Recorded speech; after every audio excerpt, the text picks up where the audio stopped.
கிறிஸ்துவுக்குள் பிரியமானவர்களே, ஆண்டவராகிய இயேசு கிறிஸ்துவின் நாமத்தில் அன்போடு உங்களை நான் வாழ்த்துகிறேன். இந்த புதிய நாளுக்காக ஆண்டவருக்கு நன்றி சொல்லுகிறேன். தேவனுடைய மகிமையான பிரசன்னம் நம்மோடு கூட இருந்து நம்மை நடத்தி செல்லட்டும். அவருடைய கிருபைகளை கர்த்தர் தருவாராக. ஆமேன். இந்த நாளுடைய தியானத்திற்காக எடுத்துக்கொள்ளப்பட்ட பகுதி 1 பேதுரு 2வது அதிகாரம்.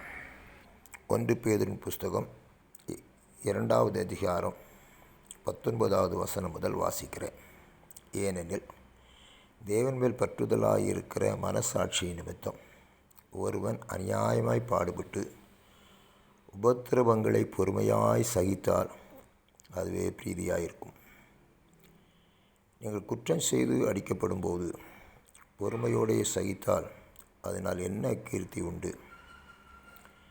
நீங்கள் நன்மை செய்து பாடுபடும் போது பொறுமையோடே சகித்தால் அதுவே தேவனுக்கு முன்பாக பிரியமாயிருக்கும். இதற்காக நீங்கள் அழைக்கப்பட்டும் இருக்கிறீர்கள். ஏனெனில் கிறிஸ்து உங்களுக்காக பாடுபட்டு நீங்கள் தம்முடைய அடிச்சுவடுகளை தொடர்ந்து வரும்படி உங்களுக்கு மாதிரியை பின்வைத்து போனார். அவர் பாவம் செய்யவில்லை, அவர் வாயில் வஞ்சனை காணப்படவும் இல்லை. அவர் வையப்படும் போது பதில் வையாமலும் பாடுபடும் போது பயமுறுத்தாமலும் நியாயமாய் தீர்ப்பு செய்கிறவருக்கு தம்மை ஒப்புவித்தார்.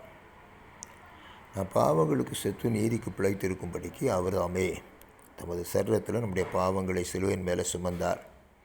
அவருடைய தழும்புகளால் குணமானீர்கள். சிதறுண்ட ஆடுகளைப் போல் இருந்தீர்கள், இப்பொழுது உங்கள் ஆத்மாக்களுக்கு மேற்பெறும் கண்காணியும் மாணவரிடத்தில் திருப்பப்பட்டிருக்கிறீர்கள். அன்பான தேவ பிள்ளையே, அருமையான காரியத்தை பேதுரு அப்போஸ்தலர் எழுதுகிறார். ஒரு காலத்தில் நம்ம சிதறுண்ட ஆடுகளாக இருந்தோம். இப்போது நமது ஆத்துமாக்களுக்கு மேய்ப்பெரும் கண்காணிமாக இருக்கிற இடத்துல நம்ம திருப்பப்பட்டிருக்கிறோம். அவரோட மந்தையின் ஆடுகளாக இருக்கிறோம். அதனால் அவர் சொல்கிறார், நீங்கள் பாடுபடும்போது அதை பொறுமையோடு என்ன செய்யுங்க, சகித்து கொள்ளுங்கள் என்று எழுதுகிறார். அநியாயமாக பாடுபட்டு சகிக்கிறதுல பிரயோஜனம் இல்லை.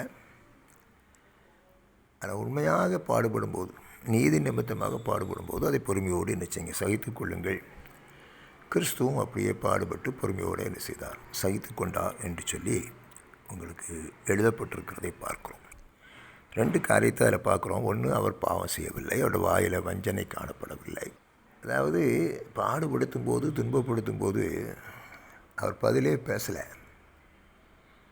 ஒரு பதில் கூட என்ன செய்யலை, பேசலை. அந்த பாடுகளை பொறுமையோடு சகித்து கொண்டார்.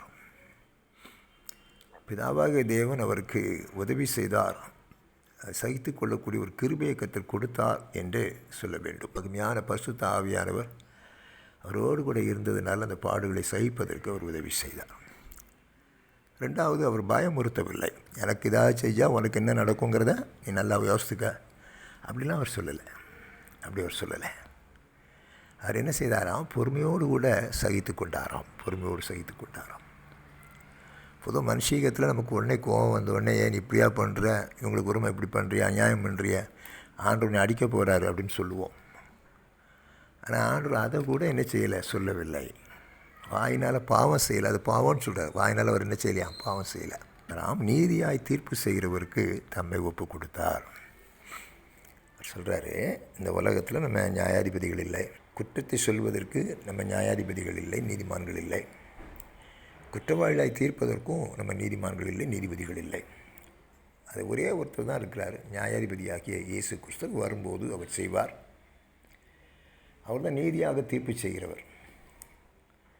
அதனால் அவர் என்ன சொல்கிறாரு, இந்த காரியங்களை அவர் யார்கிட்ட விட்டுட்டாராம், நீதியாய் தீர்ப்பு செய்கிற இடத்துல விட்டு விட்டார். ஆனால் நீங்கள் யார் கைக்குள்ளே இருக்கிறீங்க, மேற்பெரும் கண்காணிமானவர் இடத்துல நம்ம என்ன செய்கிறோம், இருக்கிறோம். ஆனால் உங்களுக்கு ஒன்றுன்னு சொன்னால் யார் பார்த்துக்குவா, அவர் பார்த்துக்கொள்வார்.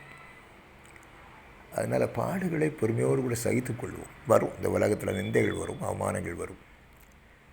நமக்கு விரோதமாக ஜனங்கள் எழும்புவார்கள், எல்லாம் நமக்கு விரோதமாக நடக்கும். ஆனாலும் பொறுமையாய் சகித்து கொள்வதற்கு கர்த்தர் நமக்கு பலன் தருவாராக. பரிசுத்த ஆவியாரோட ஒத்தாசையோடு தேவ அன்பினால் அதை மேற்கொண்டு கடந்து போக கர்த்தர் நமக்கு கிருபை பாராட்டட்டும். அவருடைய கிருபைகளை கர்த்தர் தருவாராக. ஆமேன், ஆமேன்.